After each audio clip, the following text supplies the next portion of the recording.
Boy, we live in a remarkable time, don't we? And if you have a good historical sense, you'd realize that the basic dynamics that we human beings struggle with haven't been here all the time. If you've been on a spiritual path, a consciousness path, you will have come across statements like the Sufis say, the notion of to be in the world, but not of the world.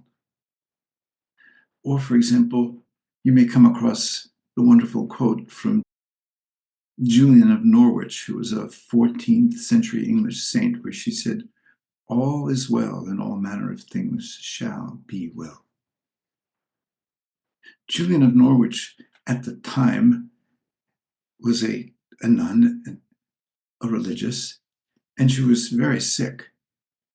And suddenly she had this vision that God was telling her, "All is well, and all manner of things shall be well." And I'm sure that that was more than just a vision and more than just a quote, that that was a state, an absolute state of beginningless, endless well-being. The state we touch sometimes when the door opens deep enough and the inner and the outer become a single one, and you're not in time, past and future. There's no me or you. I know this place. It's the foundation of everything I have done with my life for the last 50 years. But it's not surprising that she was ill, because sometimes that door opens when we're fragile or when we're deeply under stress. But apparently she struggled. The experience was realer than real, as these experiences are. But she said, but how can that be? Look at the suffering in the world. Look, in her time, at the leprosy and the consumption and the peasants starving while the nobility and aristocracy were wealthy. The same old thing, the unfair distribution of wealth, but not granting rights to some human beings that other human beings take for granted. When I had my first profound experience of awakening, all was one. I mean, truly. And it wasn't brief. For days and days, I sat in a state of supernal peace. And then, in that, I started to ask myself, what about Hitler? What about mechanizing a society to annihilate human beings? What about using technology and science and gases to just systematically kill people? What is that? And quite honestly, I couldn't answer it, and I still can't answer it.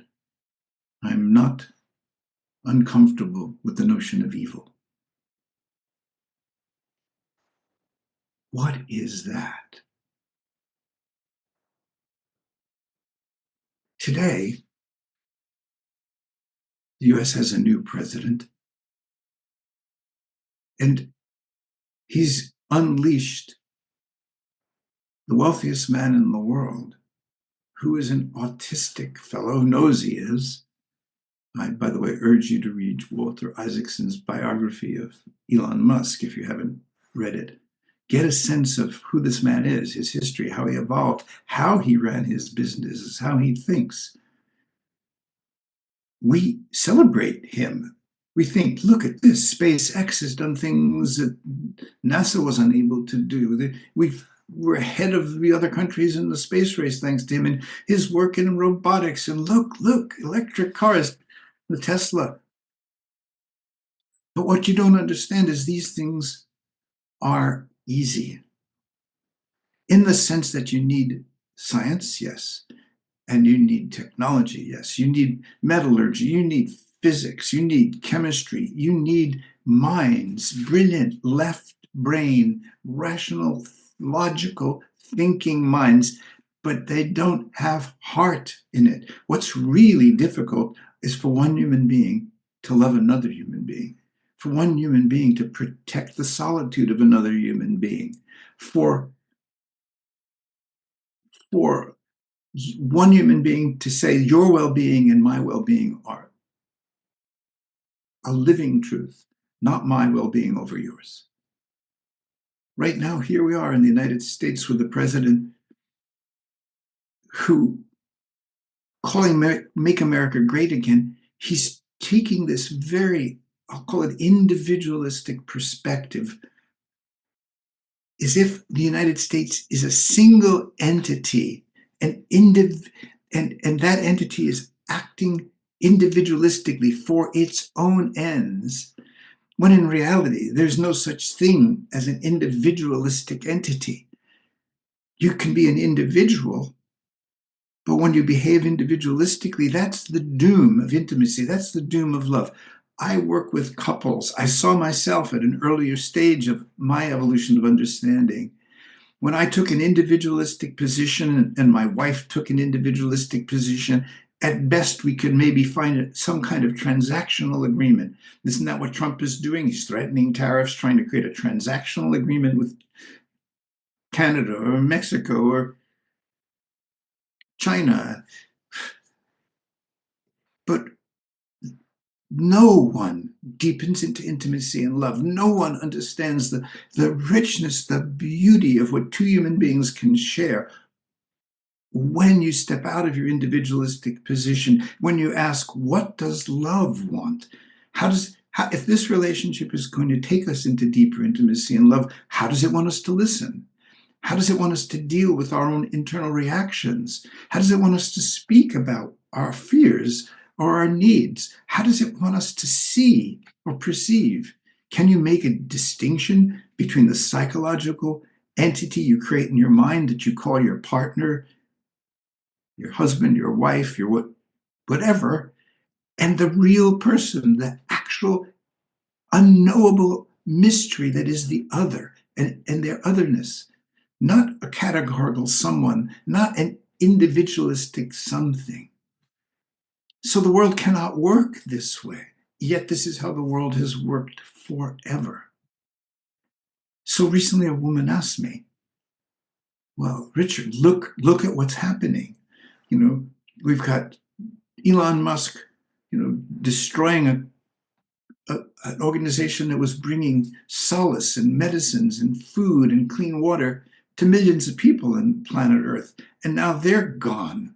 And he's running around with teenagers, people whose prefrontal lobes haven't even developed enough for them to have an executive function where they can test values against values, reactions and feelings against other perspectives. That's not online in men until their late 20s at the earliest and into their 30s. That is why so many young men are now turning toward the extreme right, because they only understand emotion. They only understand right versus wrong, they don't have any higher executive function at that point, but they have the executive function to program computers. They have the executive function to build rockets. They have the executive function to have low orbit satellites, to have high orbit satellites, to send a giant mirror into space that can look back 3.5 billion years or more. 12.5 billion years almost to the origin of this universe. And we're captivated by this. But I'm going to tell you, this is insane. It's insane because it's easy. And it causes an acceleration of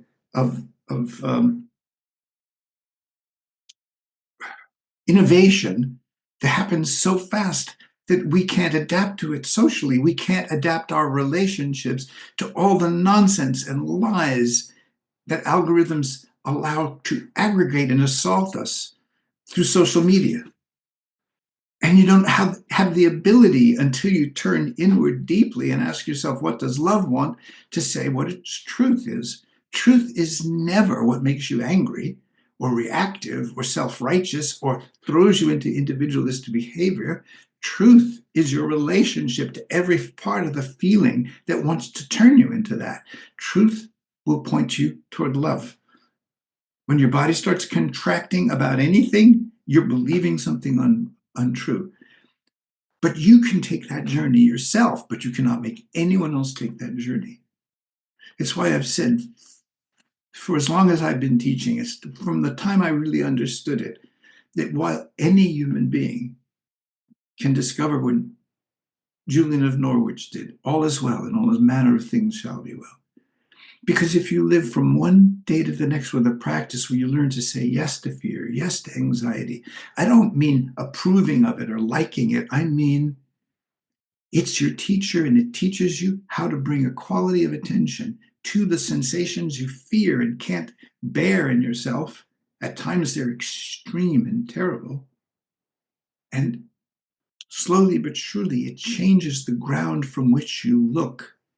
And when you change the ground from which you look, and you're touching anxiety and fear and despair, they are no longer anxiety and fear and despair. The energy starts to move. It becomes part of your fundamental radical aliveness. What gives hope is not hope for human beings to work together. What gives hope is that you in yourself can stop fighting against life, that you can find yes deeper and deeper. And that will make you safe. It will make you safe when suddenly you get a diagnosis of cancer. Safe in the sense of nothing will truly change. You just have a lot of medical appointments and go through some miserable treatments or whatever. But your relationship to love, that can't be taken from you. That is the essence of faith. When faith is confused with identity, Jewish identity, Muslim identity, Catholic, Christian, Methodist, nationalist Christian identity here in the United States, when it's associated with identity, it's no longer faith at all. It's a bulwark against being able to experience the immediacy of each moment, to become alive in the field of the natural order. Think of the craziness of what Elon Musk wants to do. Consciousness on Earth will be damaged, so that will come to an end. So we have to spread that consciousness to Mars. And where in Mars are you going to walk through a forest? Where are birds going to fly? You know, where are you going to see fish swimming? Where are you going to feel the very life system that you evolved out of since life started close to 3 billion years ago on this planet? It's insane. It's what the left brain can believe. It's science fiction. It's nonsense. It's nonsense. And it's easy. Physics, metallurgy, chemistry, propulsion units, technology, engineering. It's easy. What I'm talking about is not easy. The only identity that makes sense now is to be an earthling on planet Earth. And what does planet Earth want from earthlings? Well, take a look around. It doesn't want more heat in the system. It doesn't want melting glaciers. It doesn't want sea level rise. It doesn't want acid oceans. It doesn't want your bodies to be permeated with plastic, which we now know is causing heart disease and probably cancer. It doesn't want species to be accelerating into extinction. If we need an identity, the identity is earthling. If we need a faith, the faith is I choose a relationship to love inside myself. And that's the guiding light of my life. And it's the guiding light that's possible for all coming on 9 billion of us on planet Earth. You know, I think of Jesus. He was so deeply connected to the ground, his relationship with the Father. And he said, this is not the jealous God of the Ten Commandments. God is love. Love one another. That's the fundamental commandment. And of course, he started having a following. He started having an influence. He started having people think about who they were and where they were. He wasn't political. He was never political. He was never an activist. People wanted him to be an activist. He wasn't. But even he lost faith under the terrible suffering of crucifixion and being whipped and flogged, and he lost faith. He said, "You've forsaken me." So what did he mean? He meant he lost touch with the internal ground of sensation that was awakened in Julian of Norwich with the statement, "All is well and all manner of things shall be well." Or any number of you that have had the kinds of experiences where suddenly there is supernal love for a little while and you have no idea how it happened to you. But you've had the experience or you've tasted the experience. And it's much more than just falling in love, which is a beautiful thing. But the stories and beliefs that support our falling in love, they go around into the opposite direction and then we fall out of love. No, this is an unshakable relationship to love. And it's a sensation, it's a knowing in yourself. And with the suffering that Jesus was in, that knowing must have been gone. Why have you forsaken me? Why have this connection that I have trusted and struggled to learn how to understand? Why is it gone? Where did it go? Well, it went into horror. It went into pain. It went into maybe everything I ever did and lived was just foolhardy hallucination and madness. And then suddenly he goes, oh, he steps into forgiveness. Forgive them, they know not what they do. And this is so true. Forgive Trump, he knows not what he does. Forgive Musk, they know not what they do. But what then do we do? Are we supposed to go out and fight them physically? Are we supposed to create war and civil war here? Are you naive enough to think that you can change this with elections? Even though that's as close as we've gotten to forms of self-governance that might really be of the people, by the people, and for the people.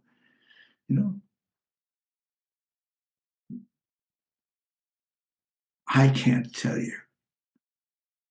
What I rejoice in is the incredible gift of noticing my consciousness evolving, what I reacted to that I don't, what I embrace now with peace and joy, where I used to be tight, where I was driven into individualistic and behavior and self-involvement and self-importance, and it's meaningless to go in that direction now. It doesn't happen anymore. That's the greatest turn on of all. Consciousness is the greatest turn on when you begin to see love taking purchase in you, vibrating in you, your body changing in the dynamic of that energy, even as you age, even if you're ill. That is something to live for. That is something to practice. And if you're the kind of person like Gandhi, or you're the kind of person like Alexei Navalny or Martin Luther King, that will stand up and has a voice, somehow is that kind of soul who's positioned to take that, well, wonderful, do that. But remember what they tried to teach at the same time. Don't hurt anyone. Don't hate. Don't hate. Don't become reactive. And don't dwell in despair, because despair is your teacher. If the outside world can drive you into despair, you have more to learn about who you really are. What is the balance between activism and passivity? Well, they tend to be related. There's nothing passive about what I'm talking about here. This is the most dynamic way to live your life. Nothing passive, but it won't stop someone like Donald Trump. If you become a person where that energy of anger and hatred and division can't take purchase in you, then you become an energy that brings coherence, the coherence of love and balance into the collective field. That's the best I think we can do. Planet Earth is going to continue for billions of more years. Life as we know it is going to change again and again, probably as many times as it already has. And we will be gone. But if we're going to continue together, it starts with each one of us in this way. So thank you, my friend who asked me the question, where is the balance? There's the balance. Don't know. Don't know. What I've said to you, I know. But if you want to do this with a picture in your mind, if you want to do it from an idea, you want to do it from an ideal, you want to do it from a political persuasion, you want to do it from an identity, for an identity, against an identity, nothing will come of it that's good. Only more suffering. Only more and more and more suffering. So take this in. Please take this in. This is the hope for young people, because a lot of them are becoming so discouraged and nihilistic. And political activism is important, but not when you're reactive, not when you've been activated in a negative way, because now you have simply become the other side of a dynamic, and it needs your side as much as you need its side. And there's no end to that. So I'll stop here. Talked a long time. The nonsense of identity, religious identity, gender identity, political identity. It's real at a particular stage of life, but that is not who you are. You are something much more wonderful, where all manner of things are well and shall be well. You are something timeless, even in a body that slowly falls apart. Ah, God bless.